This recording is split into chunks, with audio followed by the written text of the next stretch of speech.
श्री स्वामी समर्थ. तुम्हा सगळ्यांच्या आपल्या स्वामी सूत्र चॅनलवर मनापासून स्वागत. स्वामी भक्त हो, आज पुन्हा एकदा तुमच्यासाठी नवीन व्हिडिओ घेऊन आलेली आहे.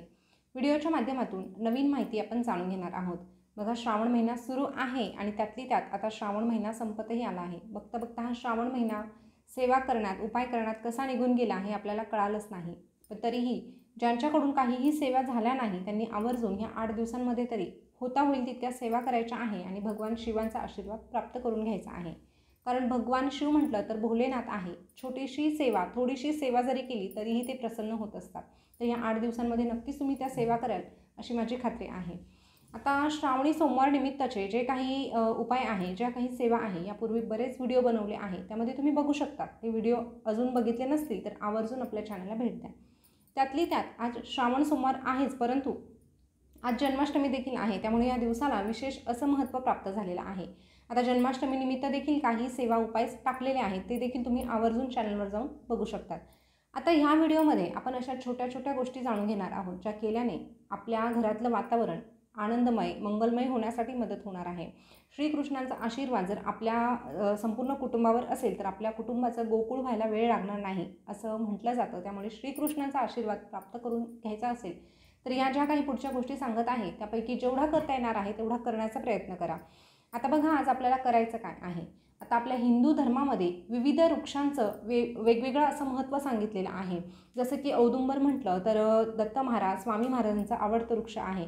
औदुंबराला जोपर्यंत आपण नमस्कार करत नाही तोपर्यंत तो नमस्कार, ती प्रार्थना स्वामी महाराजांपर्यंत पोहोचत नाही.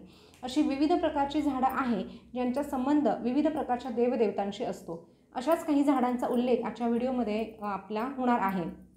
तर त्या झाडांना आज आपल्याला स्पर्श करायचा आहे, तिथे प्रदक्षिणा घालायची आहे आणि मनोभावे आपल्या इच्छापूर्तीसाठी, आपल्या घराच्या आनंदासाठी तिथे प्रार्थना करायची आहे. बघा, ह्या गोष्टी जर तुम्ही मनोभावे करण्याचा प्रयत्न केला, विश्वासाने करण्याचा प्रयत्न केला तर निश्चितच आपली प्रत्येक गोष्ट, प्रत्येक इच्छा पूर्ण होण्यासाठी वेळ लागत नाही. फक्त गरज असते ती विश्वासाची. आता बघा, हे जे काही झाडं असणार आहे, मी जे तुम्हाला सांगणार आहे, प्रत्येक पौराणिक कथेनुसार त्या झाडाला महत्त्व प्राप्त झालेलं आहे. या मागच्या व्हिडिओमध्ये आपण ते जाणूनही घेतलेलं आहे. त्यामुळे या ठिकाणी त्याचं महत्त्व सांगायला म्हणजे तुमचा मी वेळ घेणार नाही. फक्त कुठल्या झाडांना स्पर्श करायचा आहे, प्रदक्षिणा घालायची आहे, हेच या ठिकाणी सांगणार आहे. त्यातलं सगळ्यात पहिलं आणि महत्त्वाचं झाड म्हणजे पिंपळाचं झाड. आता पिंपळाचं झाड म्हटलं ना तर वेगळं विशेष महत्त्व सांगण्याची गरजच नाही, कारण त्याविषयीचे भरपूर व्हिडिओ आपल्या चॅनलवर तुम्ही बघितलेच असतील, परंतु इतर ठिकाणाहून देखील तुम्ही त्याची माहिती ऐकलेली असेल. कारण पिंपळाचं झाड म्हटलं तर आपला पितृदोष दूर करण्यासाठी, आपल्या घरातलं वातावरण चांगलं करण्यासाठी, आर्थिक अडचणी सोडवण्यासाठी खूप महत्त्वाचं मानलं जातं. तुम्हाला शनीचा काही दोष लागलेला असेल, राहू केतू तुमचा खराब असेल तर आवर्जून तुम्हाला पिंपळाच्या झाडाची पूजा करायला सांगितली जाते. एवढंच काय, तर भगवद्गीतेमध्ये श्रीकृष्णाने स्वतः सांगितलेलं आहे की वृक्षांमध्ये मी पिंपळ आहे. तर मग आता ह्या एका वाक्यावरून आपल्याला समजतं की पिंपळाच्या झाडाचं महत्त्व काय आहे. एवढं वाक्य सांगितल्यानंतर वेगळं काहीही सांगण्याची गरजच नाही. त्यामुळे लक्ष्मी प्राप्तीसाठी, आपल्या पितृदोषापासून मुक्तता मिळण्यासाठी आपल्याला ज्या काही सेवा करायच्या असतात त्या पिंपळाशी संबंधित असतात. आणि आज जन्माष्टमी निमित्त जर आपण पिंपळाच्या झाडाची पूजा केली, तिथे जाऊन प्रदक्षिणा घातली तर निश्चितच तुमची इच्छा पूर्ण होण्यासाठी मदत मिळणार आहे. नकारात्मकता दूर होण्यासाठी देखील मदत मिळणार आहे. त्यामुळे आज दिवसभरामध्ये तुम्हाला जेव्हा शक्य होणार आहे तेव्हा पिंपळाच्या झाडाजवळ जायचं आहे. त्या ठिकाणी एखादा तुपाचा दिवा प्रज्वलित करायचा आणि तिथे 11 प्रदक्षिणा घालायच्या आहे. आता बघा, बाहेर पावसाचं वातावरण आहे तर मग आता तिथे दिवा कसा प्रज्वलित करायचा असा अनेकांच्या मनात प्रश्न निर्माण होऊ शकतो. पण बघा, हा जो दिवस आहे तो वर्षातून एकदाच येतो आणि ह्या गोष्टीसाठी तर आपण तितकासा वेळ काढलाच पाहिजे. अगदीच तुम्हाला दिवा लावणं शक्य झालं नाही तर हरकत नाही, पण तुम्ही प्रदक्षिणा तरी घाला. एवढं ही सेवा करण्याचा तुम्ही मनोभावे प्रयत्न करा. आता बघा, दुसरं जे झाड आहे ते म्हणजे औदुंबराचं झाड. आता औदुंबराचं महत्त्व स्वामी भक्तांना वेगळं सांगण्याची गरजच नाही, कारण प्रत्येक केंद्रामध्ये औदुंबराचं वृक्ष असतंच आणि तिथे आपण प्रदक्षिणा घालतो. औदुंबराला प्रदक्षिणा घातल्याने आपल्या इच्छा मनोकामना पूर्ण होतात असा अनुभव अनेकांना आलेला आहे. त्यामुळे औदुंबराचं वेगळं महत्त्व मी तुम्हाला या ठिकाणी सांगत नाही, पण औदुंबराला देखील विष्णू भगवानांचा आणि लक्ष्मी मातेचा आशीर्वाद प्राप्त झालेला आहे. आता तुम्ही गुरुचरित्र पारायण केलं असेल तर त्यामध्ये तुम्हाला ते वाचायला मिळेल. त्यामुळे औदुंबराचं महत्त्व तुम्हाला गुरुचरित्रातून चांगल्या पद्धतीने समजू शकतं. याविषयी देखील मी मागच्या व्हिडिओमध्ये उल्लेख केलेला आहे. तर आवर्जून आज औदुंबराला देखील प्रदक्षिणा घालायची आहे. त्या ठिकाणी देखील दिवा प्रज्वलित करायचा आहे. 11 प्रदक्षिणा घाला, 21 घाला, पण आवर्जून आजच्या दिवशी औदुंबराला देखील आपल्याला स्पर्श करायचा आहे, प्रदक्षिणा घालायच्या आहे. त्यानंतर पारिजात. आता पारिजात म्हटलं तर स्वर्गामध्ये हे झाड असतं असा उल्लेख तुम्हाला नक्कीच वाचायला मिळेल. आता पारिजात म्हटलं तर कोणाला प्रिय आहे, तर लक्ष्मी मातेला पारिजातकाची फुलं अतिशय प्रिय आहे. पारिजात म्हटलं तर लक्ष्मी मातेला खूप जास्त म्हणजे आवडतं. त्यामुळे आज आपल्याला पारिजातकाच्या झाडाची देखील पूजा करायची आहे. असं म्हटलं जातं की पारिजातकाच्या झाडाखाली बसून जी व्यक्ती मनोकामना करते ती मनोकामना पूर्ण करण्यासाठी लक्ष्मी माता स्वतः मदत करत असते. त्यामुळे जन्माष्टमीच्या निमित्ताने आपल्याला आज पारिजातकाच्या झाडाजवळ देखील प्रार्थना करायची आहे. मनोभावे त्या झाडाला नमस्कार करून आपली इच्छा सांगायची आहे. अशा पद्धतीने तुम्ही ह्या गोष्टी करू शकतात. त्यानंतर पुढची जी येते ती म्हणजे आपली तुळस. आता तुळस म्हटलं तर तुम्हाला बाहेर शोधण्याची गरजच नाही. प्रत्येकाच्या घरामध्ये तुळशीचं एक छोटंसं का होईना रोपटं असतंच. आता आजच्या दिवशी तुळशीची पानं तोडत नाही, तुळशीला जल अर्पण करत नाही, तरीही तुळशीजवळ दिवा लावायला बंदी नाही. उलट आज आपल्याला तुळशीजवळ दिवा प्रज्वलित करायचा आहे, तुपाचा दिवा त्या ठिकाणी लावायचा आहे, तुळशीला देखील प्रदक्षिणा घालायची आहे. त्यामुळे आजचा दिवस अजिबात चुकवायचा नाही.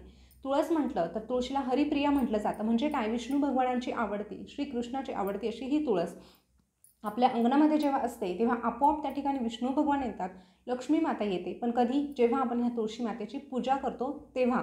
त्यामुळे आजच्या दिवशी आपल्याला तुळशी मातेची आरती करायची आहे, तुपाचा दिवा प्रज्वलित करायचा आहे आणि मनोभावे त्या ठिकाणी प्रदक्षिणा घालायच्या आहे. आता तुम्हाला तुळशीजवळ प्रदक्षिणा घालणं शक्य नसेल तर तुळशीसमोर उभं राहून स्वतःभोवती प्रदक्षिणा घालायची आहे. कमीत कमी 3, जास्तीत जास्त 11 प्रदक्षिणा तुम्ही घालू शकतात. हे करत असताना तुम्हाला ओम नमो भगवते वासुदेवाय असं म्हणायचं आहे. त्यानंतर पुढचं जे झाड येतं ते म्हणजे बेलाचं झाड. आज श्रावणाचा 4था सोमवार आहे आणि बेलफळ, बेलाची पानं ही भगवान शिवांना अतिशय प्रिय आहे. हे अगदी लहान मुलं देखील सांगू शकतात. त्यामुळे ते देखील या ठिकाणी फार सविस्तर सांगण्याची गरज नाही. पण बेलाच्या झाडाचं विशेष असं महत्त्व आहे.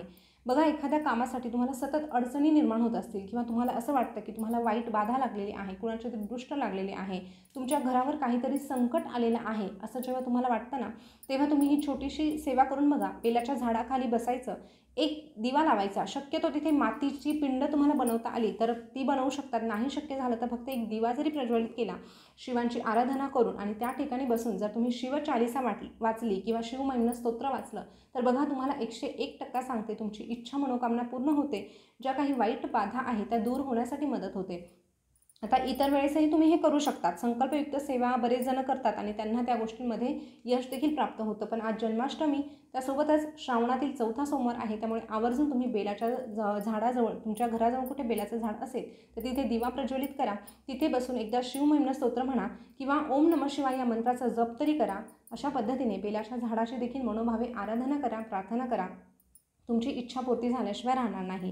तर बघा, स्वामी भक्त होई ही 5 वृक्ष मी तुम्हाला सांगितली आहे. त्यांची अशा पद्धतीने आजच्या दिवशी तुम्हाला पूजा करायची आहे. आता याने अजून तुमच्या म्हणजे घरामध्ये काय घडून येणार आहे, तर बघा, नकारात्मकता दूर होणार आहे. घरात सतत वादविवाद होत असतील तर त्यामध्ये देखील थोडीशी शांतता मिळणार आहे. बऱ्याचदा आपली इच्छा नसतानाही वादविवाद होत असतात आणि मग आपलं मन स्थिर नसेल तर ह्या गोष्टी आपोआप घडतात. त्यामुळे मन स्थिर करण्यासाठी आपल्याला ह्या झाडांची मनोभावे पूजा करायची आहे, आशीर्वाद प्राप्त करून घ्यायचा आहे. त्यानंतर आर्थिक समस्या असेल तर ती दूर होण्यासाठी देखील मदत मिळणार आहे. पितृदोषापासून मुक्तता मिळणार आहे आणि सगळ्या देवदेवतांचा आशीर्वाद तुम्हाला प्राप्त होणार आहे. तर स्वामी भक्त हो, ह्या छोट्या छोट्या गोष्टी आहे. दिवसभरामध्ये तुम्हाला करणं शक्य होईल तितका करण्याचा प्रयत्न करा. आता तुम्ही म्हणाल की 5ही झाडं आम्हाला मिळालीच नाही, मग काय करायचं? यापैकी जितकी झाडं असतील तितक्या झाडांना प्रदक्षिणा घालण्याचा प्रयत्न करा आणि आशीर्वाद प्राप्त करून घ्या. तर स्वामी भक्त हो, माहिती कशी वाटली कमेंटमध्ये नक्की कळवा. अशीच नवनवीन माहिती जर तुम्हाला जाणून घ्यायला आवडत असेल तर आपल्या स्वामी सूत्र चॅनलला सबस्क्राईब करा. त्यासोबतच शेजारचं बेल बटन प्रेस करायला विसरू नका, जेणेकरून नवीन आलेला व्हिडिओ तुमच्या सगळ्यांपर्यंत लवकरात लवकर पोहोचेल. पुन्हा भेटूया नवीन व्हिडिओसोबत, नवीन माहिती घेऊन. तोपर्यंत बोलत राहा श्री स्वामी समर्थ, जय जय स्वामी समर्थ. श्री स्वामी समर्थ, जय जय स्वामी समर्थ. धन्यवाद.